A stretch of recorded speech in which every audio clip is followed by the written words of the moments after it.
You ready? Are y'all ready? Because I think I'm ready. Welcome back to another episode. Of Who's Up Next, and we're your hosts. I'm Avery. And I'm Mike, and here at Next Ones, as you already know, we are a player discovery outlet that likes to highlight the up-and-coming hoopers from around the world. So stop what you're doing, like right now. Stop what you're doing, okay?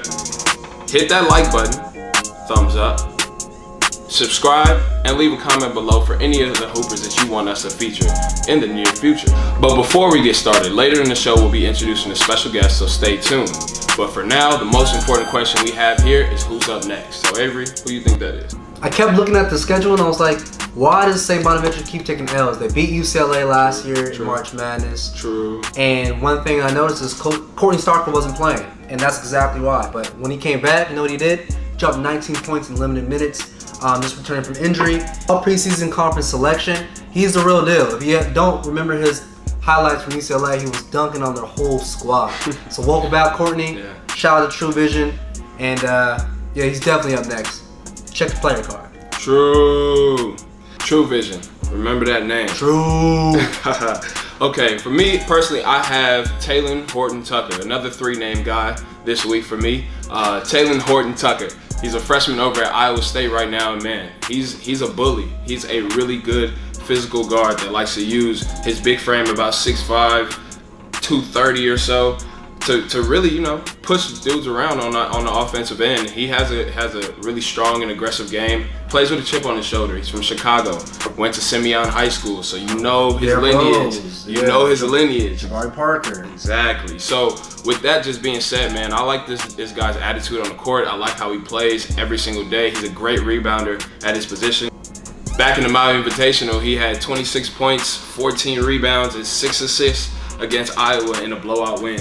Had a great tournament showing. So that for me is who's up next. Be on the lookout for Talen Horton Tucker. Perfect. So who do you think had the most memorable performance last week of all college basketball?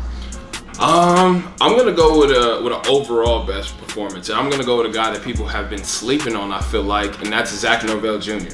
Zach Norvell Jr. is a sophomore now, and he plays like a senior. You wouldn't even notice it. He's at Gonzaga. They're number 1 in the country, 7-0, beat Duke already, and they're putting on right now. Zach Norvell is averaging over 15 points. He's doing his thing in every category in the box sheet. He's putting up numbers everywhere. So I like his game. I think he's honestly going to have a chance to get drafted this upcoming season.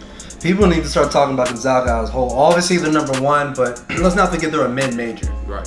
So respect to them. Who I think had the best overall performance is a name that you definitely need to know. If you haven't already, you were sleeping under a rock. It's Ja Morant. Snoozing. The guy had a triple-double. He had 29 points, 13 rebounds, 12 assists. And another game right after that, he had 36, 9, and 5. And I know you saw that monster dunk versus Alabama. He's nasty. Okay. And let's not forget, it was in front of 30 NBA scouts and execs. You need to know Ja Morant like yesterday. That's who's up next.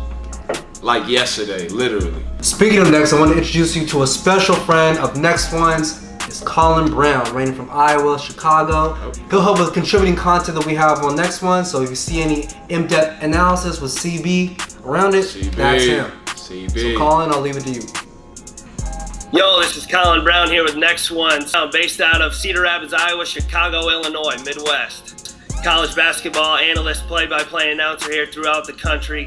Yeah, guys, the first guy I'm going to look at is Myles Powell over at Setan Hall. I watched this dude play a couple years ago as a freshman, and he can absolutely ball. He's got great confidence to his game, and the big thing that sticks out to me is his deep range. I've seen him shoot it from honestly almost anywhere on the court. He's got the ability to shoot it from beyond the NBA mark, and let alone college. It looks easy to him now as a junior.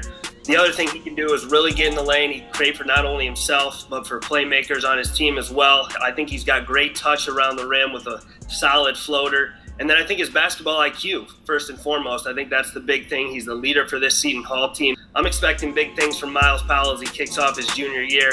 Right now, he's up around the 20-point-per-game mark, and I think he'll stay there as the Big East starts to roll into effect here as we hit December. But big-time things from the kid out there at Seton Hall. I think Myles Powell is going to bring it all year long and look to bring the Pirates back to the tourney. What are a few mid-major prospects that America needs to keep their eyes on? Chris Lykes.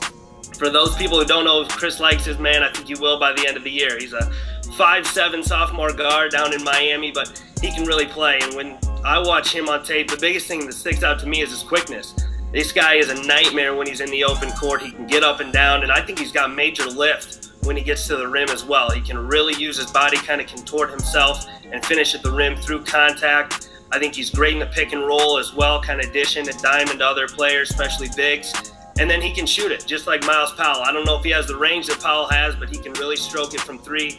Last year, he shot just around 40% from the three-point arc, and averaged 9 points as a freshman. And this year, right now, even though we're a few weeks into his sophomore year, guys, he's up over 18 a game. So he can really play.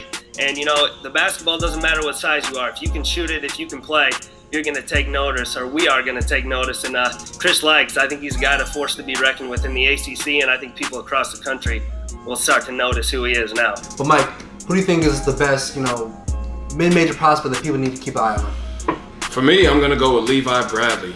And Levi Bradley is a 6'7" forward from Northern Illinois. Many people might not be watching Northern Illinois right now. Exactly. But when I say that this dude is somebody that people need to look out for, I mean it, man. Right now, he's averaging about 17 points and around 6 or 7 rebounds or so. And all his numbers from three-point percentage, field goal percentage, and even free throw percentage are all up double. He's doubled every one of those categories. So he's one of those guys you need to watch. He's a real smooth lefty, has a good jumper, can shoot from the three, plays around probably 17 to 19 feet. But man, when I say this dude's almost automatic, he's automatic. He went 13 for 13 against Oakland. Perfect. Nice, great insight. So that'll conclude our show for this week. If you haven't already, make sure you subscribe. Comment below who you want us to feature for next week's show, or people that we need to upload throughout the week. We'll be uploading every single day, and our Who's Up episode will be uploaded on Monday, 9 a.m. Stay tuned, Pacific time, because we're in LA. So that's all from Mike and I. Peace. College hoops coming at you. Next one, subscribe, click below, follow me on Twitter, cbrown12. Next one's the big thing coming at you.